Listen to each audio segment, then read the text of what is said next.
Know-it-alls, what's going on? Welcome into Mose Knows. I'm your host, Mose. We're back on the channel. Got some great content for you tonight. We're going to take a look at what happened in the world of fantasy football week one. I'm going to give you a glimpse into my team and what we're looking like. Spoiler alert, we did not get a dub in week one. We'll talk about some top performers, see who we starting and sitting, and we'll preview some of the games coming up for week two. Sit tight. We'll be right back. Sorry, Mose couldn't be here, but he doing the Mrs. Mosley thing right now. You know, they're out doing.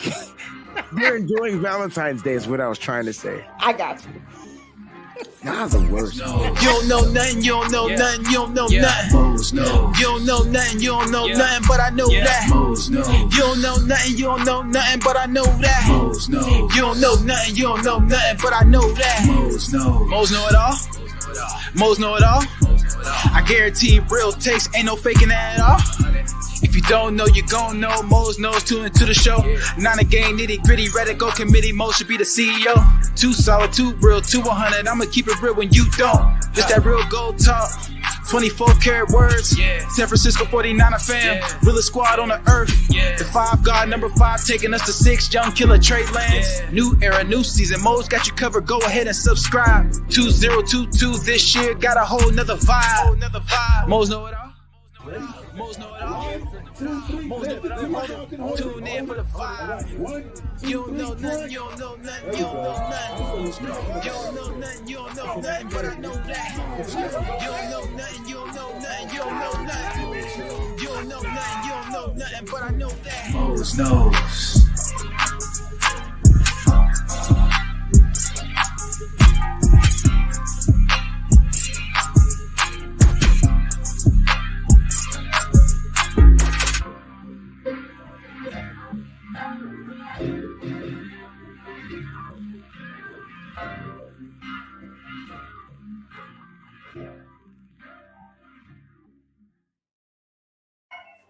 Back at it. Great time of the year, man. We're already at week two.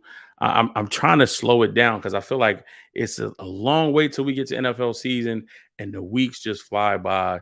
We've already got one game in the books. We got 16 games to go, and then we got playoffs. So amazing time of the year. Brief recap of week one. Absolutely crazy. Absolutely insane with what was going on around the NFL landscape. Really good football. We've seen some really bad football. We've seen some teams maybe not start off as hot as they wanted to, but that's the beauty of this game. They have another week to turn it around and get their season back on track. Thank you guys so much for tuning in. If you're here on the YouTube channel watching this either live or once the live ends, hit that like button for me. Throw a comment. I love interacting with you guys. And, of course, subscribe to the channel. Become a part of the Mose Knows fam. Once you're family, I love you. And there's nothing you can do about it. You see the link right there. If you want to get at me on social media, Instagram and Twitter, that's my handle right there, what.mose.knows. You can find me on social media, posting some really, really good content. My trip from Chicago, that's up. So there's some pictures on IG, some stuff on Twitter. And then I have a vlog style video that's on the YouTube channel. You guys can go ahead and check that out. Had an amazing time in Chicago for week one. But if you want to tap in with me on social media, you can do that. If you want to send me an email outside of social media, you want to tell me about your thoughts, you want to ask any questions, what.mose.knows@gmail.com. I love, like I said, interacting with all of you guys. And then check out my TikTok. We've already got one video up for this season, my picks for week one. Again, crazy week in the NFL. I'm 8-7-1 after week one. I'm on the right side. I'm above 500, but we need to do better. We got to do better. And hopefully we can turn that around in week two. That video will be coming out on my TikTok after I get off of this live.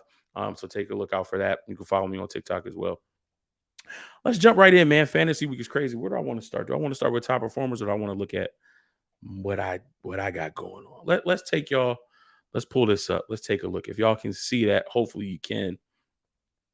This is my team in the nitty Gritty Niners Fantasy League. And of course, I draw the defending belt holder, the defending nitty gritty Niner fantasy champion, the one and only Crystal Peachy B. And I've been saying it all week. This is my story and I'm sticking to it. She cheated. She's got insider trading info to know that she should have drafted Saquon Barkley and Michael Thomas, and for them to go off on week 1, returning to form, and really just make sure they're straight because it's not straight on my camera. Really just, and I had a good week. If you look at everybody on my side, listen, 143 points. That was the second most in this league. So I would have beat everybody else, including Fair and Breezy. I would have beat them, blew them out the water. Every one of my players at least got 10 points. Her kicker only got 1. Robert Woods only got 2.3. But she had big days from some key contributors. My Chargers defense, 13. Brandon McManus, 11. And it would have been more if he'd have made that last kick. Or did he miss 2 kicks that game? I could have won. But McManus missed both of his kicks. It missed not both of them, but he missed 2 of them. I got to double check that. Because if McManus, I know he missed 1. He missed the one at the end because of the mismanagement of the clock by Nathaniel Hackett. He missed that 64-yarder. Although he had the leg for it, he missed that one. That would have gave me 5 points. But I think there was another field goal that he missed. And if he'd have made both of them field goals, I could have won. Marquise Brown, 14 points for me. 14.3. Pat Freiermuth, 12.5. Breece Hall, 10.10. Austin Eckler. I was disappointed by Eckler's performance. 11.2. It is what it is. Jerry Jeudy. And of course, I don't know if it was a Seahawks thing that would happen in the Super Bowl or it's a Russell Wilson thing. I mean, he threw the interception, didn't run the ball, but now he's running the ball, and now he got running backs that's fumbling inside the goal line instead of him just trying to throw a quick slant or something to Jerry Jeudy, which could have got me more points. Thanks, Russell, for crapping the bet on that one. But Jerry Jeudy got me 20.2. Jalen Waddle got me 17.7. And, of course, the MVP frontrunner, Josh Allen, got me 33.48. So a good week 1. I'm excited about my team. I got some things to think about. I think Waddle and Jeudy are fine. Eckler got to bounce back. Maybe he does that tonight against the Chiefs. Breece Hall, I think he was going to have a tough time against Baltimore. They got the Browns coming up. Maybe he's able to do something a little bit different. I think Trubisky's going to have to lean on Freiermuth a little bit. They do have weapons, but they're going to lean on Freiermuth. Marquise Brown is going to be the guy until Hop comes back. I just need McManus to make his kicks. I was thinking about sitting the Chargers tonight because I don't know if this is going to be a high-scoring game or a defensive affair. But I got a lot of good options on my bench, and I don't really want to drop any of those dudes on my bench to swap out for a defense. Who's on my bench? I picked up Duvernay. I picked up Herbert. I picked up Julio Jones. I got Brian Robinson Jr. because eventually when he comes back, I think he's going to be a starter. So I just want to hold on to him to see what happens.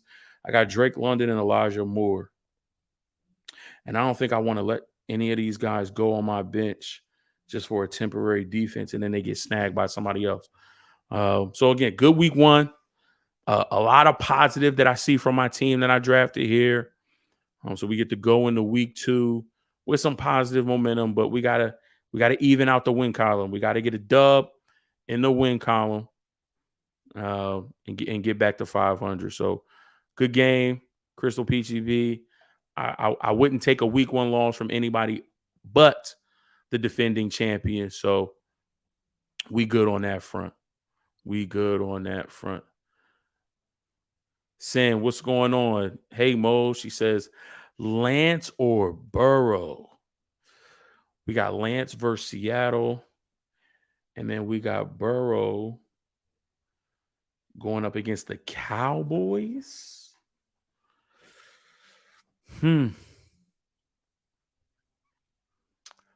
I would say Lance because we're going up against Seattle.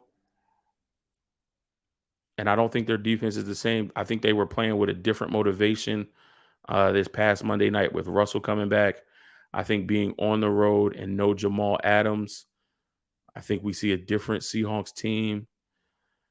Um, but the Cowboys defense might get gassed early just because I don't think their offense is going to be able to sustain drives and move the ball and keep them off the field. And I think Burrow is he's as much of a competitor as most people are, or as the good ones are in the NFL. I don't think he enjoyed his performance Sunday. I don't think he enjoyed throwing 4 interceptions. And I think he's going to want to be able to bounce back. And then if you look at the conditions, apparently it's supposed to rain in Santa Clara when it rarely ever does, as opposed to Burrow playing in Jerry World where there are no weather conditions, and Jamar Chase and the rest of his weapons on that offense can be fast on that turf. I would take Burrow. I would take Burrow there. All right. As we continue on, let's move to some of the fantasy top performers for week 1. Let's bring this up right here. So starting at the quarterback position, we got Patrick Mahomes. I was very appreciative of this effort because it was against the Arizona Cardinals, a division rival for us. 30 of 39, so he was efficient, passing the ball 360 yards, 5 touchdowns, 3 carries for 5 yards. So much for him not being able to move the ball without Tyreek Hill. He was able to complete passes, find weapons, get the ball to the open guys. He still has Travis Kelce there, so absolutely good look for Patrick Mahomes here. 34.9 fantasy points with his effort in week 1. He was the top quarterback. The number 2 quarterback, Josh Allen. Again, another quarterback performance against a division rival that just did my heart joy. 26 of 31, 297 yards, 3 touchdowns, 2 interceptions. I will say one of the interceptions was not his fault. I think the pass would have been completed had it not been dropped by the wide receiver. I believe it was Isaiah McKenzie, and it just bounced into the defender's arms. And then he had 10 carries for 56 yards and a touchdown. You saw what Josh Allen did for my fantasy team. So I was very appreciative of this effort out of the gate. Again, mentioned Saquon Barkley, one of the big reasons why Peachy was able to get a dub week 1, 18 carries for 164 yards and a touchdown. He also got 7 targets, y'all.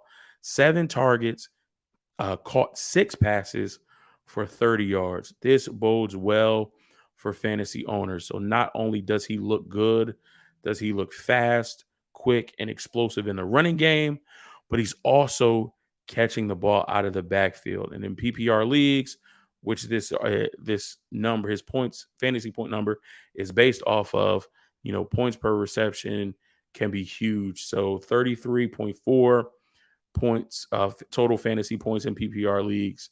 It's only one game, so we have to see more of it. But is it safe to say that Saquon Barkley is back?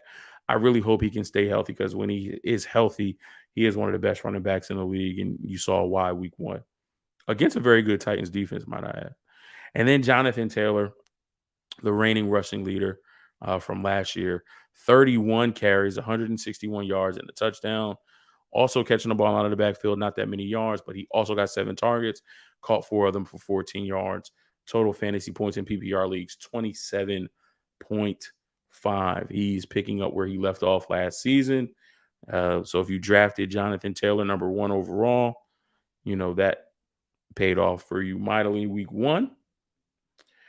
The best fantasy performer of anyone in week 1 was this young man right here, Jay Jettas, a.k.a. Justin Jefferson. Man, 11 targets, 9 receptions for 184 yards, and 2 touchdowns. Total fantasy points in PPR league, 39.4.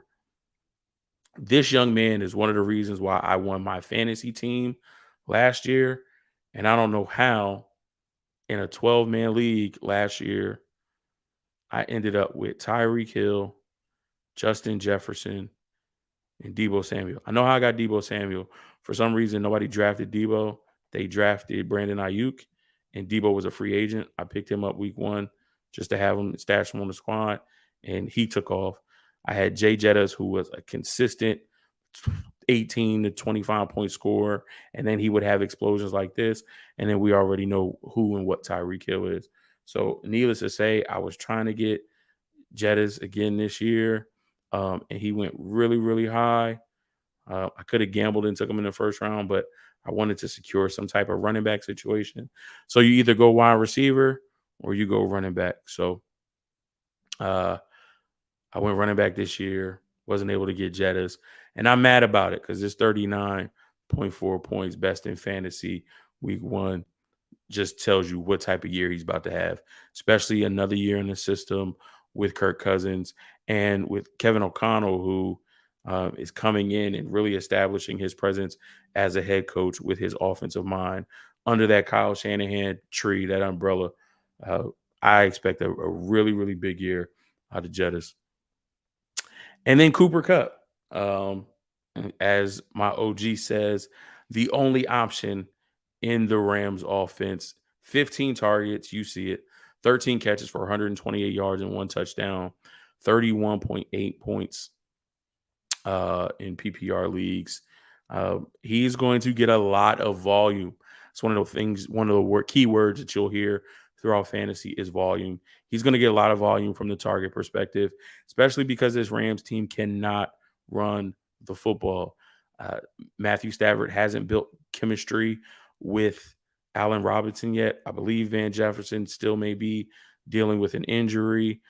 There is Higbee, the tight end, Tutu Atwell, some other options, but no running game, no real trust with anybody outside of Cooper Kupp. So if you have Cooper Kupp, it's great for you. I don't know how good that is for the Rams because it didn't help. He had all these numbers, and it didn't help because his touchdown was the only touchdown the Rams scored, and I'm excited about that. I really am. As if this guy wasn't arguably the best tight end in the league. If you have Chief fans and anybody who hates on the 49ers, Travis Kelce started off this fantasy football year with a big day. 9 targets, 8 receptions, 121 yards and a touchdown, 26.1 PPR fantasy points. What else can you say about the kid, Travis Kelce? He's one of the best. Kicker, Younghoe Koo. I put 2. That's a typo. Did this autocorrect when I was doing this? That's supposed to be a K. It's a T. Y'all know who it is. Younghoe Koo, 18 fantasy points, 5 field goals made, 2 extra points made, and a long of 54 yards. For leagues that have defensive players, I haven't really been in one of these leagues yet where you draft a defensive player, but whoever had Minkah Fitzpatrick in their starting lineup for Sunday, great call on that. Minkah had an outstanding day, 10 solo tackles, 4 assists, 1 pass defense, 1 interception, and 1 touchdown. Amazing day from Minkah Fitzpatrick. Again, I'm not in any leagues that start a defensive player. I might get into one just to kind of get a feel for it and see how it is with having a defensive starter on your team other than just a defense and special teams unit. But you can kind of catch fire like this. Of course, a lot of people have the pass rushers. You'll have your Myles Garrett's, your Nick Bosa's.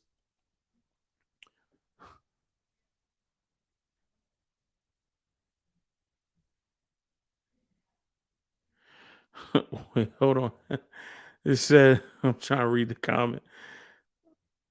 He said, that name sound like someone nickname in your hood, kicker name Wild.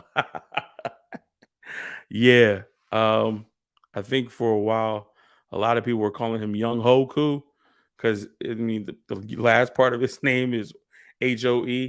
So yeah, if you in the hood, a lot of people's calling him Young Hoku, but it's Young Ku. I'm sure he's been getting a lot of crap for his name for a long time.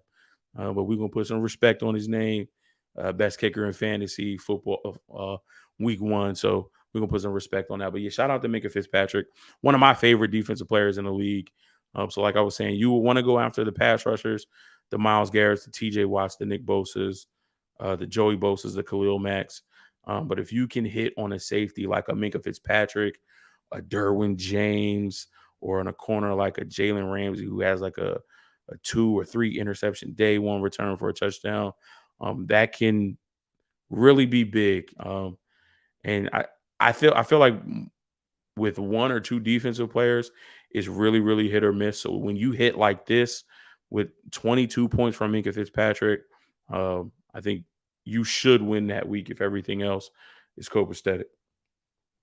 And then lastly, because of his great day, the best defense and special teams unit, Pittsburgh Steelers, 24 fantasy points, 7 sacks, 4 interceptions, 2 forced fumbled, 1 fumble recovered, and 1 TD. They were absolutely on fire against a division rival on the road. And I know they helped somebody win their fantasy week 1 game with that 24 points. That's going to wrap up our top performers for week 1. We got some more this or that in the chat. I think that's what I'm going to call this segment. I think I'm going to hold all of these until maybe the segment after top performers. And I'm going to call it this or that, or him or him, something like that. We got to find a nice little catchy name for this segment. So we already did the Lancer Burrow. ETN or Amon-Ra St. Brown. Now, I feel like this question is for flex because maybe Travis Etienne. Is it Travis? I forget his name. What's his first name? Why am I blanking on it? I'm blanking on his first name. My bad. ETN or Amon-Ra St. Brown is for your flex. You're probably not starting either one of them. If we're talking PPR, and I mean ETN is more of a receiving back anyway, but I'm going Amon-Ra St. Brown. Here's why I'm going Amon-Ra St. Brown. One, I have recency bias because Amon-Ra St. Brown for me was a late round pickup last year, and he came in the clutch during my playoff run because I knew I could count on 20 points a week from him because he had just built chemistry with Jared Goff. And with the way he performed in week 1, I think they've only built on that chemistry. I think Amon-Ra St. Brown right now is the bona fide number 1 wide receiver in Detroit. And I think he's going to continue to do damage. Now, of course, that might change towards the middle of this season as teams start to key in on him more. But I think one of the things that benefits him is his ability to move around. So he can play both outside positions and he can play in the slot. They move him around a lot to create mismatches and to get him in one-on-one situations. And then the Jags play the Colts, where the Lions play the Commanders.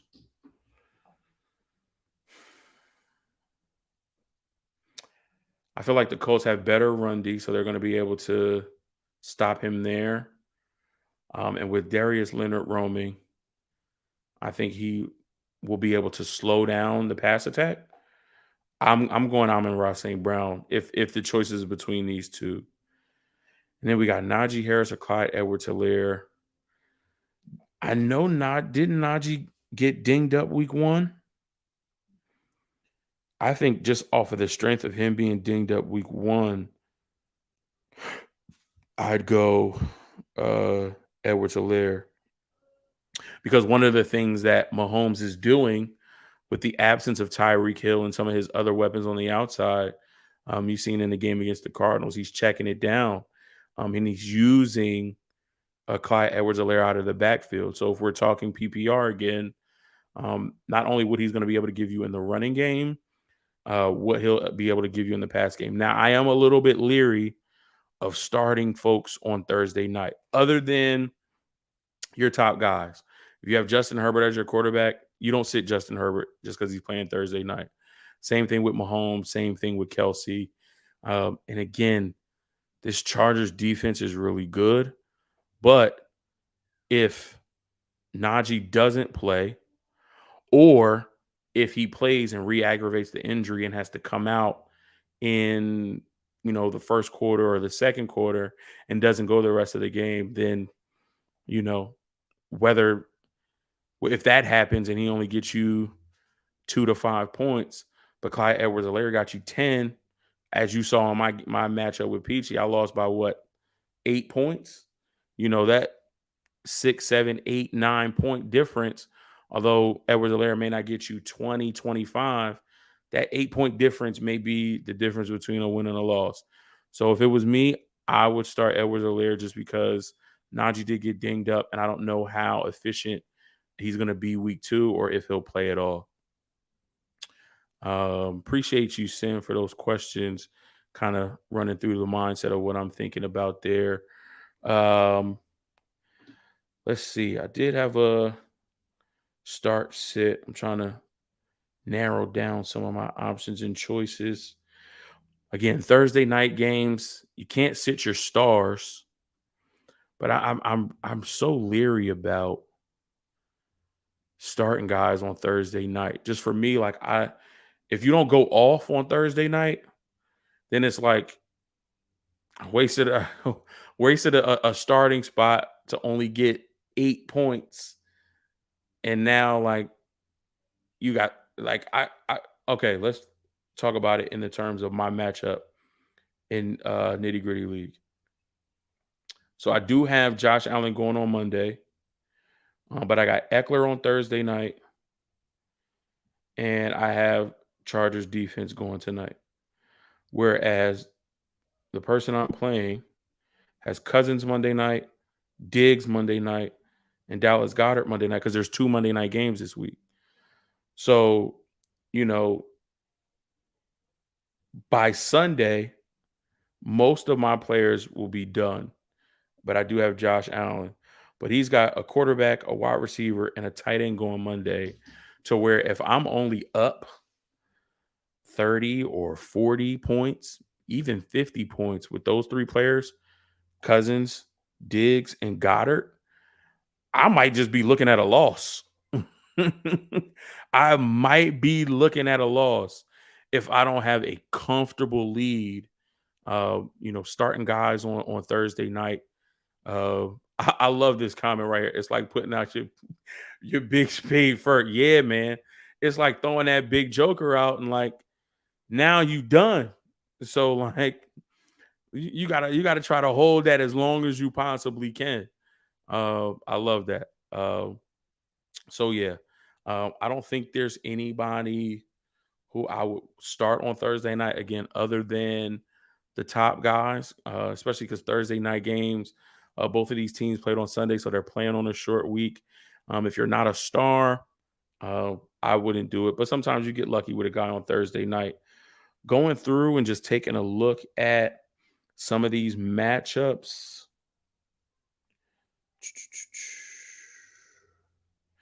I did pick up Julio Jones. I was thinking about starting him against the Saints.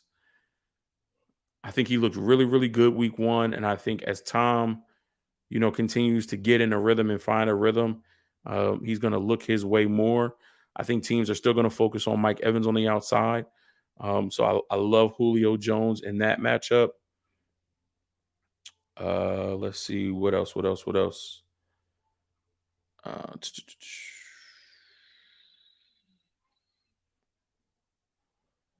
Yeah, I think we're pretty much good on receivers.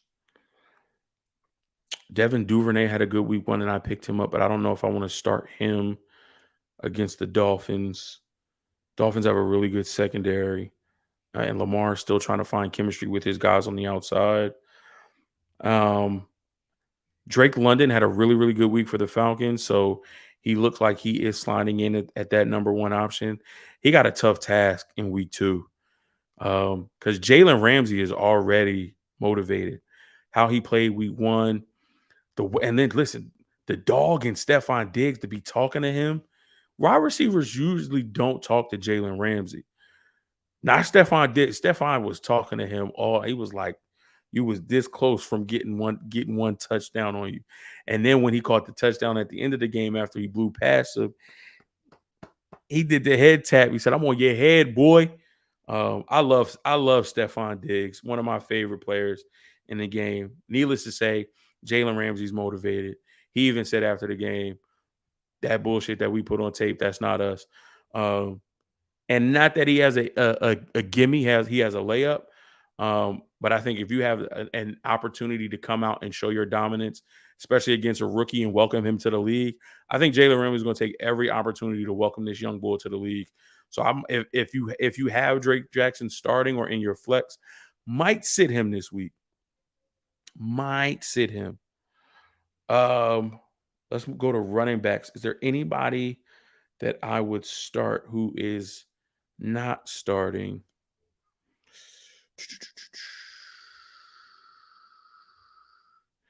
I mean, there's an obvious one.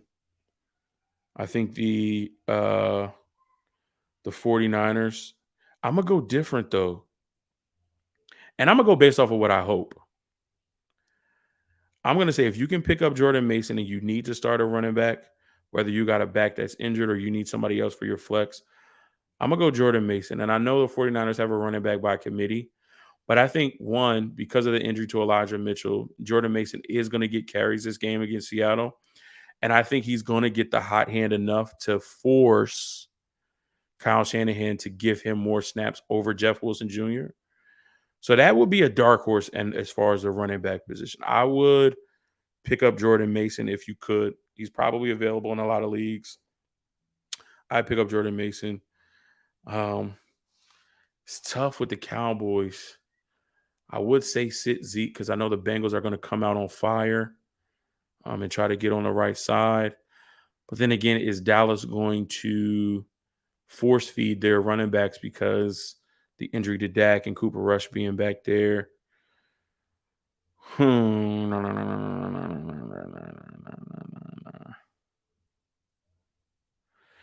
Honestly, I still say sit Zeke. And I start Pollard over him because I think Pollard offers you more as a running back out of the backfield catching the ball. And if Cooper needs to check it down, I think he can check it down to him too. I also said David Montgomery. He didn't do good in week 1. I think this is a prove-it year for him, and I think Khalil Herbert has the opportunity to surpass him and be a little bit better than him. Yeah, that's what I'm going to go with. Any tight end matchups that I like?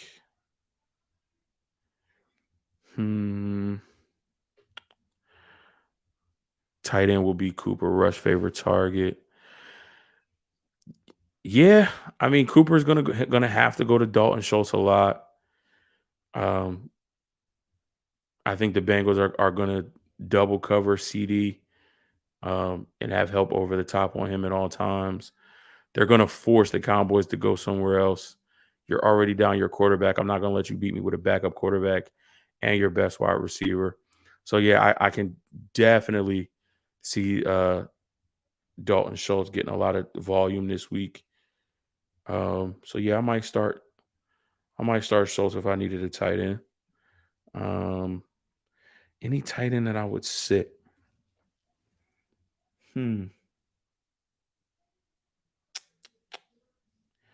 Maybe Cole Kmet against the Packers. Because he was quiet week 1 against the 49ers. And the Packers have a solid linebacker core that I think is going to watch that film and see what we were able to do and be able to slow him down. And maybe even a Hunter Henry for the Patriots. I feel like the Steelers defense is on fire. I thought that was a brilliant idea by Mike Tomlin to do the black Air Force Ones for the entire team. While I don't think Mike Tomlin needs a gimmick, I think you can always keep it fresh. You can always do something a little bit different just to let your players know that you're fully engaged and that you're in. And that you understand what type of time we need to be on this year. So him getting the team all black Air Force Ones and making it a requirement that they wore them to the game, I really think that's why the Steelers came out the way they did. Now, granted, Joe Burrow didn't play great, but when you don't play great and the defense comes out with a mindset of, Yeah, we coming with it. I think that's why we are able to see that Pittsburgh defense play the way they played. So I thought that was a brilliant idea. Love that, and I think they continue because that mindset has already been instilled, and they see the positives from it. It's one thing to talk about something; it's another thing to do it. But when you talk about it, you do it, and then you see the results. It's just that much more motivation to keep it going. Um, so I think they're going to do that against a Patriots team that I feel like is struggling to find their way. No Josh McDaniels on the offense, defense losing a lot of pieces. Yeah, I might sit Hunter Henry. A defense, I was struggling myself. See, I have the Chargers defense. And like I said, my backups who are on my bench, young guys that I really, really like that could add some value for me mid to late season. So I didn't want to give up any one of those guys yet just for a 1 week starter defense. And I wasn't going to drop the Chargers defense. Um, but I was contemplating sitting them because one, they play on Thursday night. Two, they play the Chiefs. So it could be a shoot. This game could end 45-42. So I was contemplating sitting the Chargers. Bucks Saints starting those defenses could also go either way. Jameis can play really, really bad, and the Bucks defense do great. Jameis can play lights out, and this is another 35-32 type game. So that's one that you have to think about. And again, it's all dependent on who's available in your league. I would have said the Carolina Panthers would have been a lock to start from a defense special team standpoint. But the way the Giants looked week one against Tennessee, who I would consider right now to be a little bit of a better defense than Carolina, I don't know if Carolina is that much of a lock to start on defense. And they're on the road. They have to come to New York. So, but I would think about starting the Panthers just because Daniel Jones is the quarterback over there. And they got the weapons. They got corners, they got linebackers, they got safeties, and they got Brian Burns rushing the passer. So think about the Panthers. I think the Colts won a better showing against the Jaguars. They were actually down to the Texans early. And as you know, the quasi-veteran team that they are, they were able to come back and tie that game up. So I think they want to perform a little bit better. But I do think the Jags offense is better than the Texans offense. So there's a lot that goes into play there. Ravens, Dolphins, I would sit Ravens defense. No, sorry. I would sit Dolphins defense. Ravens defense could be up in the air. It all depends on how Tua plays, but he's got the weapons to do it. Rams defense might be a good start this week against the Falcons. Niners defenses might be a good start against the Seahawks. I think those are all teams that we know and that are probably on teams on active rosters anyway. Yeah, that's all I got for you from a start sit perspective. It's still week 2. It's still early. Start your horses. Start your stars. Start the guys that you know. I wouldn't make too many gambles on the waiver wire just yet because it's a long season. Guys may come up, injured later on. Start your horses. See how it goes. Just get a feel for your team. See what you're averaging, and then see what I'd say. Give it the first month, the first 4 weeks. If you have to make a change, but give it the first 4 weeks. Just see based on how you drafted and if you liked your draft. See how your team plays. See what a high number is. See what a low number is. Kind of see what you're averaging, and then see where you can make changes. See who's on the waiver wire. If you want to, talk to somebody about a trade, figure out what pieces you want to move, and then what you're willing to give up, and what you want to go get, and then see if you can make something happen. But don't go too crazy blowing your team up just because you lost week 1 again. Half of the teams in the NFL lost week 1. They're not blowing it up. It's just 1 week. Let's get some data first.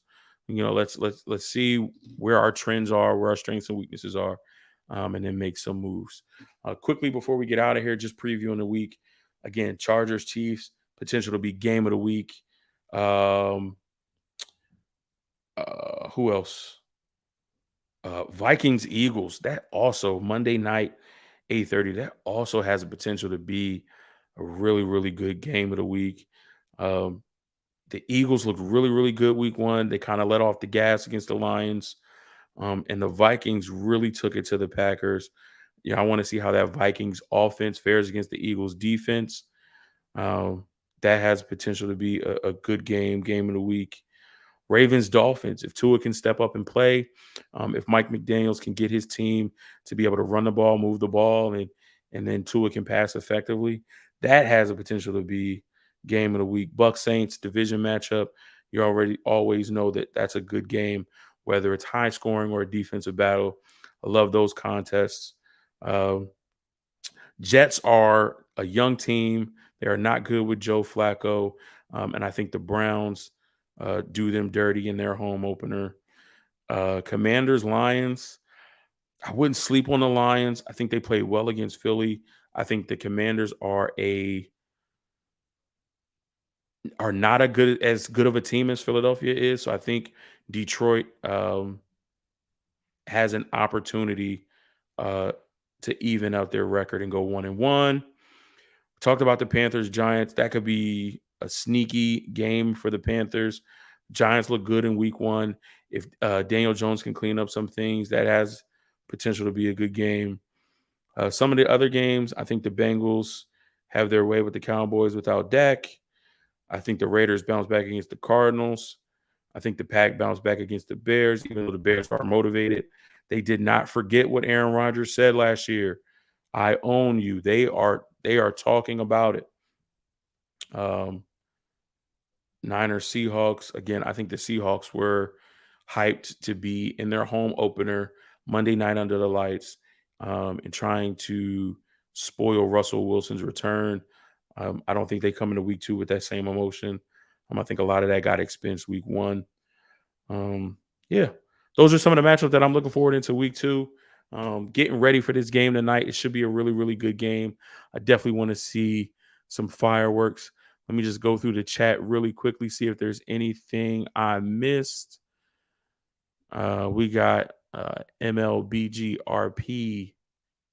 HLDS. Let me know how you pronounce that, or if it's just supposed to be random characters. He said, yeah, he burnt that rope on Jalen Ramsey. Didn't hog tie Diggs.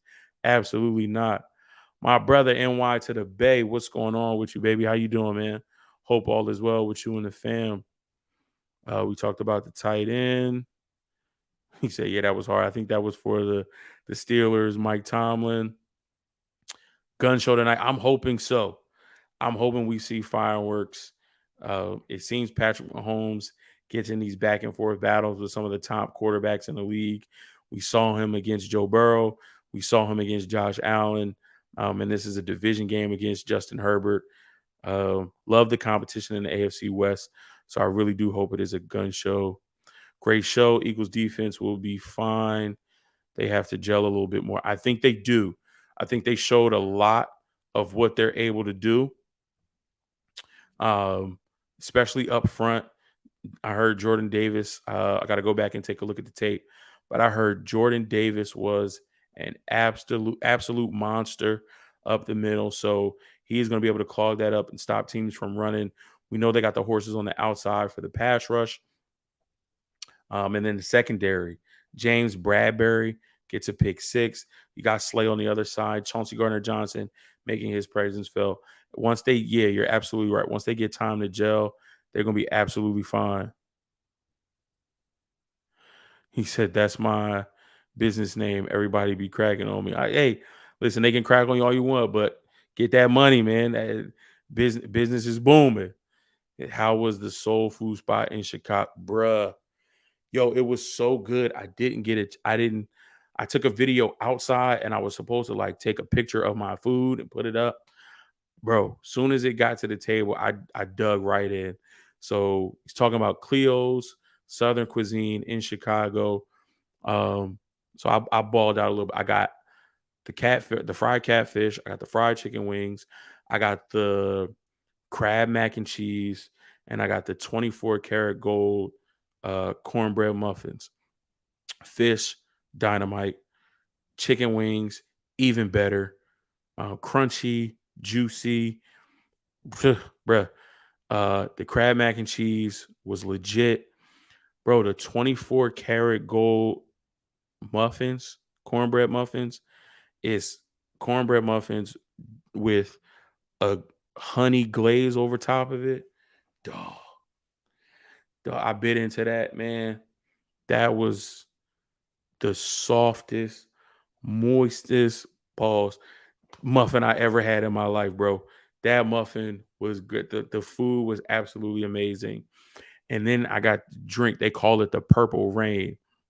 And basically on their menu, they say the Purple Rain is like bougie grape Kool-Aid.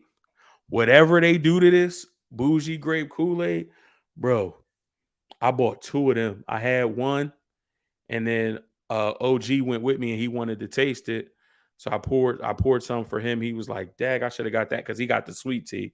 And he said the sweet tea is good, but that Purple Rain, that bougie grape Kool-Aid was everything. So needless to say, I hit a lot of food spots.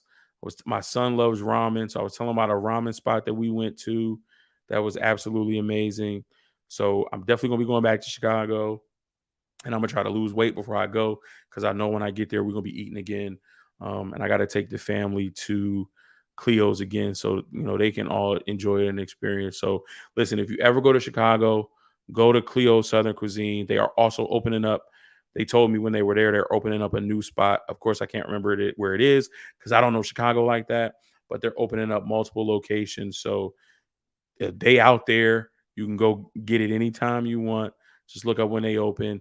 Tell them Mo sent you, and just enjoy your time if you out there and you want some good soul food. That's going to wrap it up. I'm going to get out of here, finish up editing my TikTok for tonight to get my picks out for this week. I'm going to get downstairs, get with the missus, get with the kids, put them in the bed, and I'm going to get ready for this Thursday night game to start off week 2. Again, if you got any questions, any other fantasy questions, if you're leaning one way but you're unsure and you want to get in touch with me just to kind of get my thoughts on it to maybe help make your decision, hit me up on IG and Twitter, what Mose knows. Send me an email, what.mose.knows@gmail.com. You can hit me on TikTok as well, Mose knows. I'm always available to answer your questions if I can. Again, love interacting with you guys. Love everybody for tuning in and watching the show. Appreciate you, and until next time, one love. Y'all be easy.